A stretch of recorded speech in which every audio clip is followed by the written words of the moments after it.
Your down payment is one of the biggest decisions you'll make when you're buying real estate. Should you put a large down payment, like 20% down, to save on interest and on the monthly payments?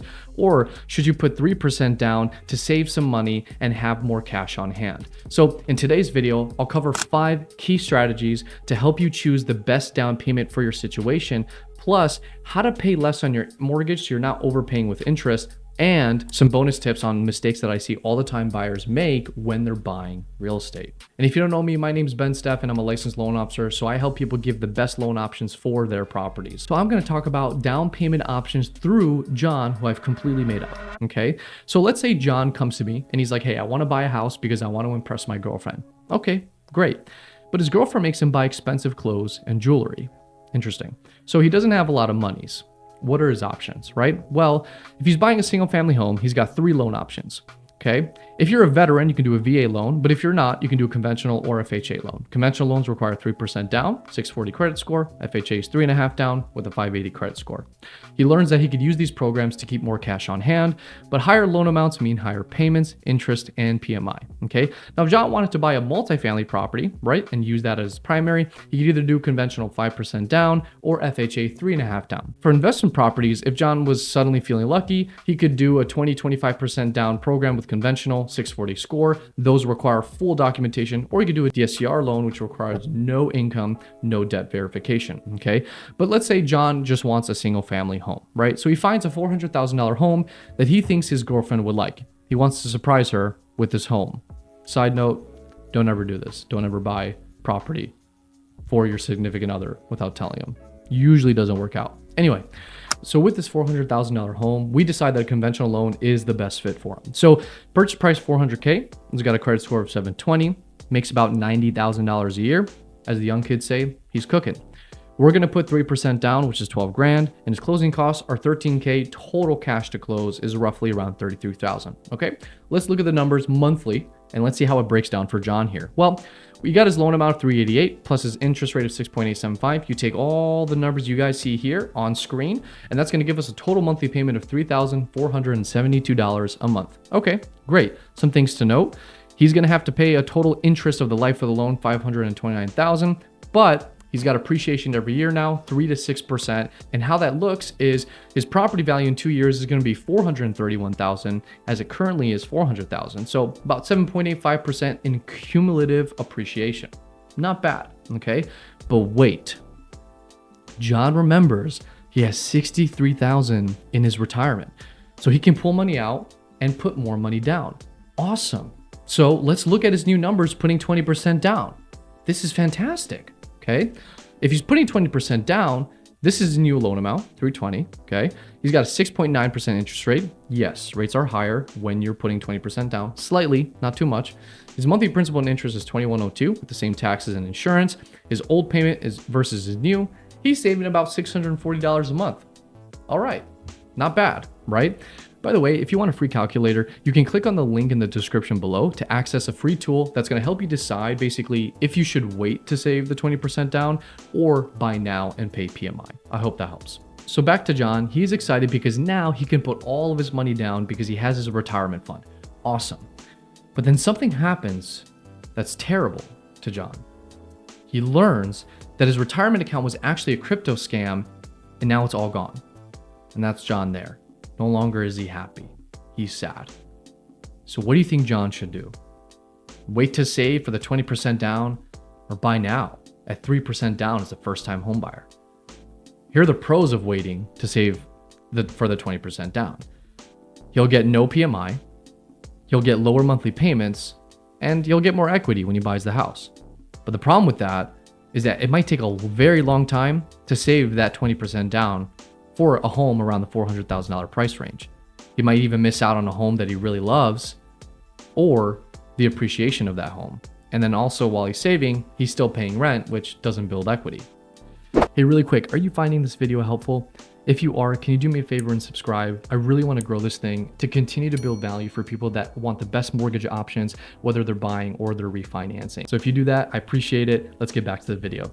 Now, if he buys now with a 3% down payment, well, he could enter the market sooner, start building equity and take advantage of the home appreciation, or John would have a lower initial cost, which helps him keep more cash on hand, right? And he gets to do what he wants with the home. There's no landlord rules. So your annoying landlord will let you have pets and paint your walls bright yellow, finally, right? But the problem with that is if he's putting 3% down, you'll have a monthly PMI cost, okay, as we outlined earlier, and he'll have a limited initial equity. Starting with 3% down means you have minimal ownership stake in the home at the beginning. So John comes to me, right? He's stressed because he really wants to buy a home, but doesn't have enough money to afford even a 3% down payment with closing costs. He lost all of his money in his retirement on a crypto scam. So what does he do? There's 3 creative ways to help with the down payment. He could use family gift funds, any monetary gift from family members to help go towards the down payment and closing costs. He could use down payment assistance programs. They're state by state, county by county, or he could use seller negotiations, meaning he can use some seller credits or credits from the seller towards down payment and closing costs to help with their bottom line. Okay. So what did John end up doing? Well, John made it work. Here's how he did it. He got seller credits by raising the purchase price by $5,000 to get back in seller credits that $5,000. Okay. And he got gift funds from family. He found his long lost aunt in Alaska who's got $5,000 left in her name, and she gladly gave it to him because she believes she'll win the lottery someday. Yeah. True story. Now that's great, but how can you pay less on your mortgage, right? If you're putting a minimum down, that means you're going to pay a little bit more interest. Well, here's 3 ways you can do that. You can make extra payments, of course, an extra $100, $500 a month, whatever the case may be, to pay down your principal faster, or you can switch to bi-weekly payments, meaning you pay half of your monthly payment every 2 weeks. This clever trick really helps you because it helps you make a full extra payment every single year. Now, the mortgage company is not going to have a problem with that. There are no prepayment penalties on primary loans, primary residence loans. For investment property though, you want to check because sometimes there are prepayment penalties. And the third option is you can consider refinancing. If you can afford a higher monthly payment, refinancing to a shorter term can significantly reduce that, or you can just lower the interest rate to make your mortgage run more efficiently. A quick side note on this too is, let's say John got a 30-year mortgage 5 years ago, right? If he was refinancing, I would set him up with a 25-year mortgage. Believe it or not, there's a lot of flexible mortgage terms. You don't have to do a 30-year every time you refinance. You could do a 15, 20, 25. Heck, you can even do a 23. We have options for that as well. But the point is if you can stay on track to where your current term is, you're not really going to pay more interest, even though you got a lower interest rate. If you go back on the term, it might not make more sense, right?